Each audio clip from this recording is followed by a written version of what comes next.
মেয়েরা কিভাবে মা হতে পারে? আমাদের দেশে অনেকে অজ্ঞানতাবশত বলে মা ফাতেমা, বলে কি বলে না?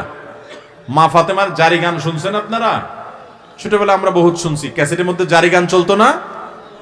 মা ফাতেমা কান্দা বলে, কান্দা কয়, শোনেন না জারি গান? আরে ভাই, মা যদি আয়েশা হয়, মা যদি খাদিজা হয়, তাহলে তার মেয়ে আবার মা হয় কিভাবে?